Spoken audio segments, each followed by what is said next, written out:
Homophobia. We've all heard of it. The fear or hatred of someone in the LGBTQ community. Even though the world is a lot more liberal and freer than it was before, there's still tons of people that discriminate or violently harass LGBTQ individuals. It's 2024. You'd think this behavior would be gone by now. Unfortunately, it's still rampant. But why though? Haven't we made good progress? Or is all our progress for nothing?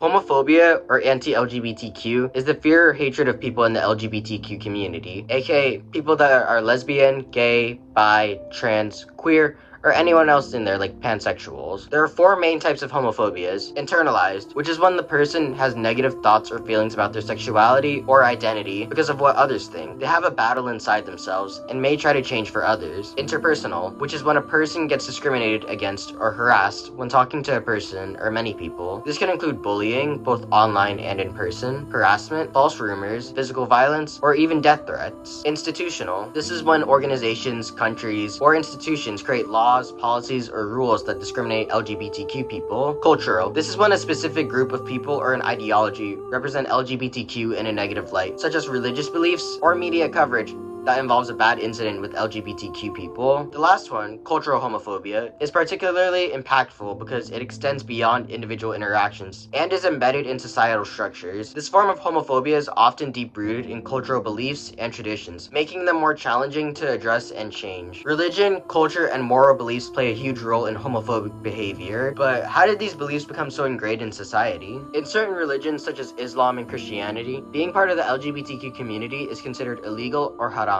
For example, the Bible contains passages that some interpret as condemning homosexuality. Leviticus 18:22 states, "Do not have sexual relations with a man as one does with the woman. That is detestable." This and similar passages lead some believers to view LGBTQ identities as sinful. In Islamic contexts, the situation can be even more severe. Many countries in the Middle East or Africa have laws that criminalize LGBTQ identities. In some of these countries, being gay is punishable by death, with methods of execution involving stoning or beheading. This extreme response is rooted in certain interpretations of religious texts and traditions. Beyond religion, cultural norms play a significant role in shaping attitudes towards the LGBTQ community. Media representation often defaults to heterosexual relationships, reinforcing the idea that heterosexuality is the norm. Parents typically reinforce these norms by telling their children that they should seek a partner of the opposite gender. This messaging begins in childhood and becomes deeply ingrained, leading many people to feel uncomfortable or even disgusted when encountering same-sex couples or individuals who don't conform to gender traditional roles. In many cultures, there's a significant emphasis on maintaining family honor and reputation. Some parents fear that having an LGBTQ child will bring dishonor to the family, leading them to reject or disown their child. This fear can stem from the belief that LGBTQ identities are inherently negative or that they will negatively influence other family members. And despite increasing visibility and acceptance of LGBTQ identities among the younger generations, many young people still face stigma and discrimination. This is particularly true for young men, who might be called femboys or f***its. These labels create the notion that being part of the LGBTQ community is weak or inferior. But what do younger generations truly think of homophobia and the LGBTQ community? Gen Z is often described as the most connected and socially aware generation. This was the era when technology advanced rapidly, and social media platforms like TikTok, Instagram, Twitter, and YouTube came into existence. These platforms have allowed many young people to share their experiences and open up about their identities. Despite some people holding on to their traditionalist beliefs, a significant number of Gen Z feels more comfortable sharing their sexuality and are not afraid to speak up. It's no wonder why in 2023, over 22% of Gen Z identified as part of the LGBTQ community, a 2.6% increase from 2022. This statistic shows that Gen Z is pushing boundaries and challenging societal norms. They're the most vocal generation for change, tackling social issues that previous generations either ignored or did not consider as significant. Social media has been a powerful tool for Gen Z. Through TikTok, Instagram, and Twitter, they share their stories, raise awareness, and mobilize support for LGBTQ rights. This increased visibility and activism has had a tangible impact on societal attitudes and policies. As a result of their messages being spread and voices being heard, it's no surprise that during Gen Z's time, Pride Month became a significant and widely recognized event. In 1999, President Clinton declared June as Gay and Lesbian Pride Month. 10 years later, President Obama expanded this to LGBT Pride Month. And in 2021, President Biden added queer, making it LGBTQ Pride Month. which happens every June. This progression highlights how the efforts of Gen Z and other activists are making a difference, pushing older generations to acknowledge and address the issues faced by the LGBTQ community. There's still people in the LGBTQ community that are still suffering discrimination and violence. If young people have made so much progress, why is this still a rampant issue? Like I mentioned earlier, culture and religion are a huge factor in homophobic behavior. Christianity and Islam emphasize heterosexuality and either get disgusted or criminalize it if it's not done. It's a sin or haram if someone is homosexual. Religion is a huge factor, but it's not the only one. As society changes rapidly, many people, especially in the older generations, like to keep their original values and beliefs with them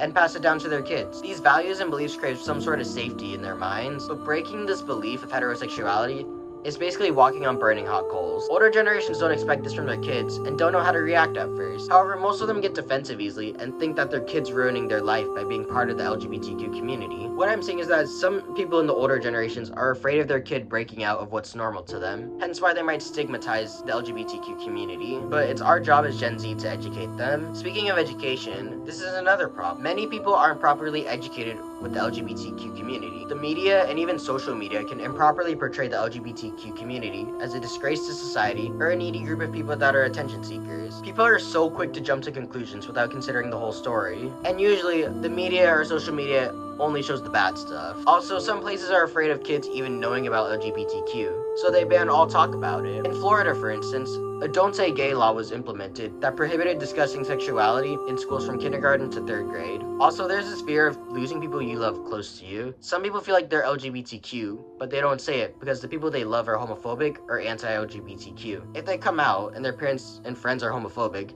they could lose all their friends and get distance from their parents or even disowned. There's also companies that are anti-LGBTQ and may create policies or regulations that purposely go against or attack the LGBTQ community. Companies like Chick-fil-A are anti-LGBTQ, and even though they may not discriminate their workers, they may fund anti-LGBTQ protests or fundraisers, or they may just publicly state that they don't like LGBTQ people. So what can we do to fix homophobia and raise awareness for LGBTQ people? One crucial step in combating homophobia is education. Often on social media, we encounter extremist LGBTQ individuals who seem more focused on their own agenda than on advocating for awareness or change, causing some to develop homophobic attitudes. But it's important to remember that extremists are only a tiny part of the LGBTQ community.